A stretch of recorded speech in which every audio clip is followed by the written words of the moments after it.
Well, here we are at the top of a new year, and you might be asking yourself, just how is this housing market trending anyway? Well, here at the Price Group, we keep our eyes and our fingers on the pulse on multiple different pieces of data that we analyze week over week over week so that we can give the best counsel to all of our clients in the three markets that we serve.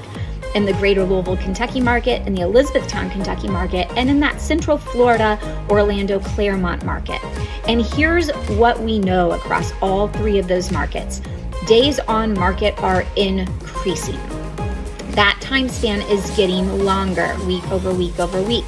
What does days on market mean? That's the amount of time from the day that the sign goes in the yard and it's for sale to the day, not when you close, yet when a seller accepts an offer from a buyer and the property goes pending. So it is taking longer for a seller to receive the offer that they decide to accept. That's one trend that's worth noting right now. Another trend that's worth noting is that when we compare January 2023 to January 2024, in all three of our markets, the sales prices have gone up. So what does that mean exactly? Well, when we specifically zero in on the very beginning of January 2023, and we look at the properties that specifically closed at the top of last year, in comparison to the top of 2024, when we look at the properties that have specifically closed in that year, those prices in all three of our markets have gone up. And by how much, you ask? They have gone up on average between those three markets by 13%. That's a lot when you consider that the 50-year historical average for the United States housing market is an equity increase or a property value increase of 4.4% each year. So if the average is 4.4 and this last year capped out at about 13%, you can see that properties are appreciating for much higher than average right now. That's a great position for a seller to be in because your equity position is still incredibly strong. It's a great time to sell if you're thinking about selling. You are likely going to be very happy with your net profit at the closing table. And buyers, this is still a great opportunity for a buyer. Well, let's just think about it. Last year, had you bought a $100,000 house, your property would be worth, on average, $13,000 more, just for the fact that 12 months passed. If you had bought a $300,000 house, your average equity gain from January 2023 to January 2024 would be $36,000. So this market right now is truly presenting a lot of great opportunities for everyone. Sellers, you stand to have a fantastic equity position. Buyers, the market is still showing signs of appreciating. And if it's slowing down, well, we're going to talk about a slowdown is 13% moving back towards the average of 4.4. And even a 4.4% growth on the value of your property year over year is a great way to invest your money. So either way, you win.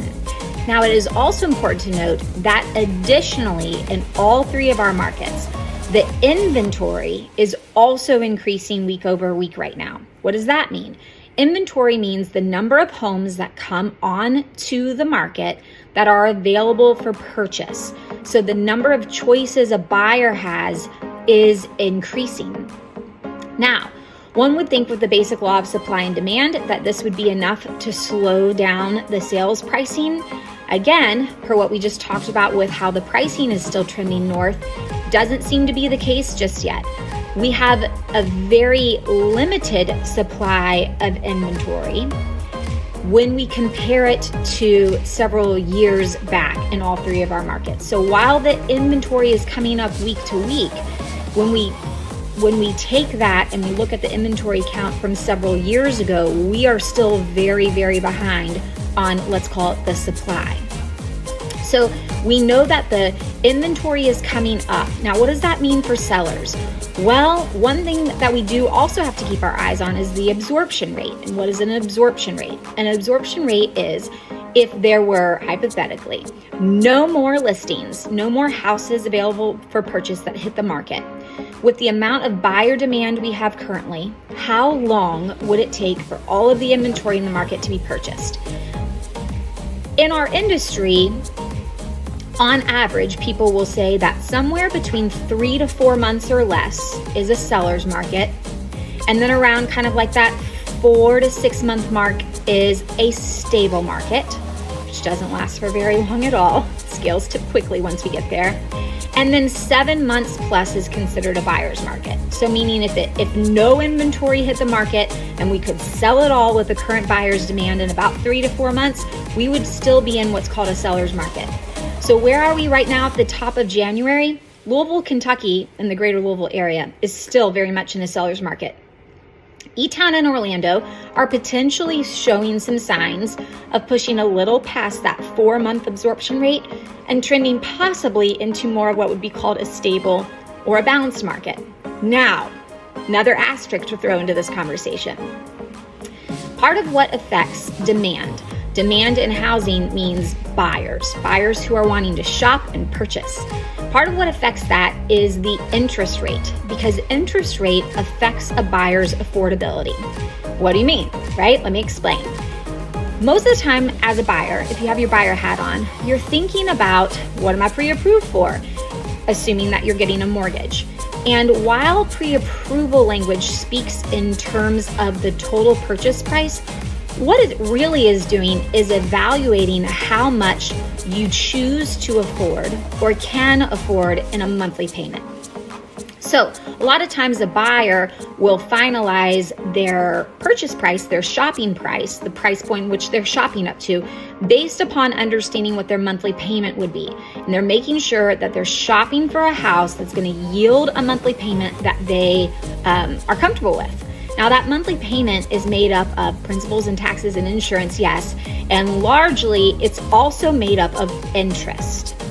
So if the buyer is focused on one finite dollar amount that they can spend each month that will go towards principal, interest, taxes, insurance, well, if that amount, that sub-amount of the total that goes towards interest reduces, well, the buyer now has, in theory, more money in that total monthly budget that they can spend on principal. So their affordability goes up, and a buyer senses that they can buy more for their money because more of their money, as the interest rate goes down, will be going towards principal and less towards interest.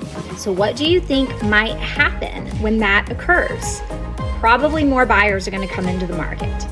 So if more buyers come into the market and our inventory basically stays the same, potentially follows its new trend line of slowly and gradually increasing, but ultimately still hovers around a historically tightened, restricted inventory count, well, now we have still a tighter supply and more demand.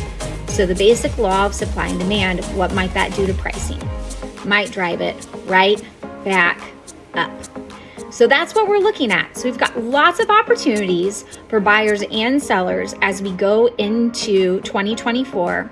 And we here at the Price Group are available to provide a complimentary consultation to you at any point so that in that moment of time for your specific market and your specific needs, goals, and concerns, we can provide you with the very best, most accurate, up-to-date, real-time information and craft a strategy that's customized to help you win in the way you're looking to win with your real estate goals in 2024.